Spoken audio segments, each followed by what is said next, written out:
2024 আইপিএলে এখন পর্যন্ত সেরা শীর্ষস্থানের বোলার হিসেবে রয়েছেন মুস্তাফিজুর রহমান। 3 ম্যাচ খেলে নিয়েছেন 7টি উইকেট। সেরা শীর্ষস্থান 1 নম্বরে মুস্তাফিজুর রহমান। মহেন্দ্র সিং ধোনি বলেছেন, মুস্তাফিজ বাকি যে কয়টা ম্যাচ আছে সব কয়টা ম্যাচেই খেলবে চেন্নাইয়ের হয়ে। কারণ 2024 আইপিএলে চেন্নাই এখন পর্যন্ত যে কয়টা বোলার আছে সব কয়টা বোলারের মধ্যে সেরা বোলার হলেন মুস্তাফিজুর রহমান, যা নিজ মুখে বলেছেন চেন্নাইয়ের সাবেক অধিনায়ক ধোনি।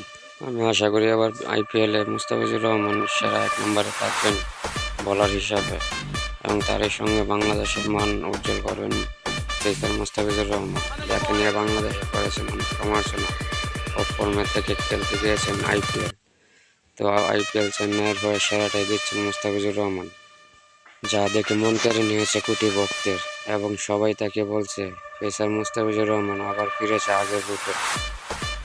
এবং যারা মুস্তাফিজকে নিয়ে সমালোচনা করেন আমি তাদের উদ্দেশ্যে বলতে চাই, কই বাংলাদেশে তো আরও অনেক নামি দামি প্লেয়ার আছে, বোলিং আছে, ব্যাটার আছে, কই আইপিএল তো তাদেরকে ডাকে না, কখনো তাদের নাম উল্লেখ করে না।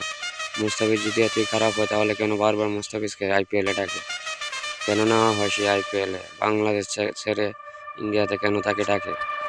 কেন ইন্ডিয়াতে কি তার ভক্ত বেশি নাকি না খেলোয়াড়রা তাকে ভালোবাসে বেশি, কোনটা আমি জানতে চাই সেই সমালোচকদের কাছে। মুস্তাফিজ যেমন সেরা একজন খেলোয়াড় তেমনি সেরা একজন মুসলমান। দেখুন, যেখানে চেন্নাইয়ের সব প্লেয়ার মদের লোগো গেঞ্জিতে লাগিয়ে মাঠে নেমেছেন, সেখানে মুস্তাফিজুর রহমান জরিমানার মুখোমুখি হয়েও মদের লোগো ছাড়াই নেমেছেন খেলতে মাঠে। কারণ তিনি মুসলমান, তিনি মদকে ভালোবাসেন না, ভালোবাসেন আমাদের ইসলামকে, ভালোবাসেন আমাদের কোরআনকে। তার জন্যই তো তিনি মদের লোগো ছাড়াই খেলতে নেমেছেন এবং মাঠে নেমে করেছেন দারুণ পারফরমেন্স। এটাই হলো এই মুসলমানের কাজ, মুসলমানের ধর্ম ইসলাম।